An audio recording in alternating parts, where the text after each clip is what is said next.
Imaginez un empire vaste et majestueux au cœur de l'Europe. L'empire austro-hongrois, dirigé par la dynastie des Habsbourg. Vienne et Budapest brillaient, mais sous cette splendeur, un problème fondamental couvait. L'empire ne formait pas une nation, mais un assemblage hétéroclite de peuples.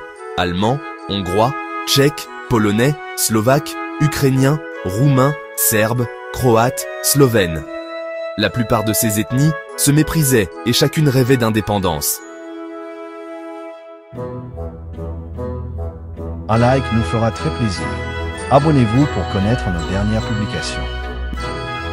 En 1867, l'empereur François-Joseph Ier, affaibli par la défaite contre la Prusse, conclut un compromis avec les Hongrois. L'empire est divisé entre l'Autriche et la Hongrie. Chaque partie s'autogouverne. François-Joseph, couronné roi de Hongrie, reste le souverain de cet État bicéphale. L'instauration de ce système dual se fit au détriment des autres nationalités. Au début du XXe siècle, l'empire austro-hongrois tenta des réformes dans l'espoir d'apaiser les tensions. Mais il était trop tard.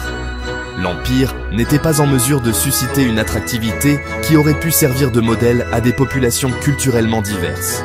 L'empire austro-hongrois n'était pas l'empire romain. Il n'avait pas de caractère universel. La base sur laquelle il reposait, c'était la puissance des Habsbourg. Si cette puissance venait à décliner, l'ensemble de l'édifice était fragilisé et risquait l'effondrement. C'est ce qui se produisit. L'histoire de cet empire nous donne une leçon puissante.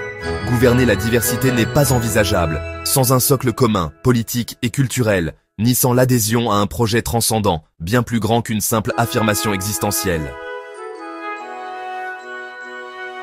Vous pouvez vous procurer cet ouvrage dans toutes les librairies, les Fnac, Décitre, Cultura et Amazon.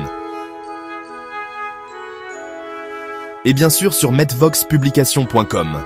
Livraison gratuite en France métropolitaine